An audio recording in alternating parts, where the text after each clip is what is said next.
Alors, bonjour à tous et merci d'être là pour la suite de l'informateur du 24 octobre 2018, 15h26 heure du Québec. Merci d'être là, de plus en plus nombreux.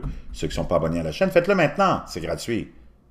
C'est ici qu'on se renseigne si on veut savoir ce qui se passe, quand ça se passe, comprendre tout ça sans la manipulation, l'endoctrinement, les médias de masse qui sont les évangélistes du globalisme et du mondialisme. Ceci étant dit, on va aller faire un petit tour dans l'univers d'Emmanuel Macron. Je vous ai dit qu'on était le 24 octobre, oui, 15h27 heure du Québec. Emmanuel Macron, président, comme tous les présidents français, mal aimé, se retrouve un an et demi après son élection, apparemment, en train de maigrir à vue d'œil. Certains conseillers s'inquiètent de l'état de santé du président qui dort peu et est très souvent en déplacement. Mon Dieu, on a Donald Trump aux États-Unis qui a 71 ans, qui dort 4 heures, qui est toujours sur une patte et sur une autre, à gérer le monde en tant que président du pays le plus influent. Puis il a l'air en pleine forme. Qu'est-ce qui arrive au petit Emmanuel?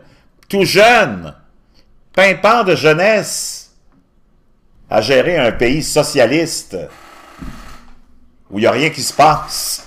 Fatigué de quoi? Fait trop la fête? Trop d'alcool? Trop de consommation illicite, peut-être?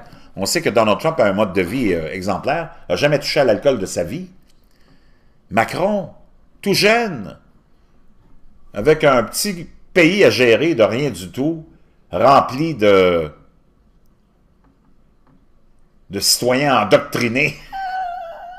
Je me demande de quoi il peut bien souffrir dans son anxiété. C'est pas de gérer 55 moutons, 55 millions de moutons. Ils sont tellement faciles à gérer, les Français. Tu as juste à leur parler de socialisme et ils tombent en transe. Emmanuel Macron est-il épuisé? C'est ce que semblent penser certains de ses collaborateurs, rapporte Le Parisien. Après un an et demi passé à l'Élysée, le chef de l'État apparaît plus fatigué, lui qui n'a pas besoin de beaucoup d'heures de sommeil. Il a pris cher à scène un proche d'Emmanuel Macron quand un ministre estime que le président maigrit à vue d'œil. C'est inhérent à la fonction du président. Ils prennent tous un coup de vieux, tempère un ami auprès du quotidien francilien. La cause de cette fatigue pourrait être le rythme effréné de ses déplacements. Ben, l'Europe, c'est tout petit. De quoi ils parlent, ces gens-là? Croit savoir Le Parisien. Depuis le début de son mandat, Emmanuel Macron a effectué plus de 170 voyages en France et 66 à l'étranger. C'est peut-être les fêtes qui entourent ces voyages qui le fatiguent. Attendu dans l'Aude ce lundi 22 octobre, il doit ensuite partir pour la Slovaquie, et la République tchèque avant de revenir en France pour une tournée dans les Hauts-de-France et le Grand Est.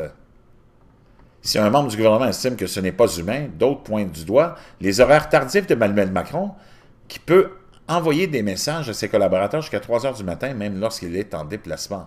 Il lui arrive de ne pas se rendre compte qu'on est sur un autre fuseau horaire. Donc, on semble dire qu'il ne dort pas beaucoup. Le petit Emmanuel, pauvre petit bébé, il nous fait tellement pitié, n'est-ce pas? Le tempo semble avoir attrapé Emmanuel Macron et les conseillers l'admettent. Les journées ne font que 24 heures. Oh, mon Dieu, ils viennent de découvrir que les journées ne font que 24 heures. S'il fallait qu'il se fasse élire président de la République pour se rendre compte que les journées ont 24 heures, ben, au moins, ça aurait eu ça de bon, l'élection d'Emmanuel Macron. Franchement, pas fort. Je peux vous dire une chose. S'il arrête de faire la fête, puis s'il devient un homme plus organisé, n'est-ce pas, dans ses soirées, dans sa vie nocturne, peut-être qu'il sera un petit peu moins fatigué, notre cher Emmanuel.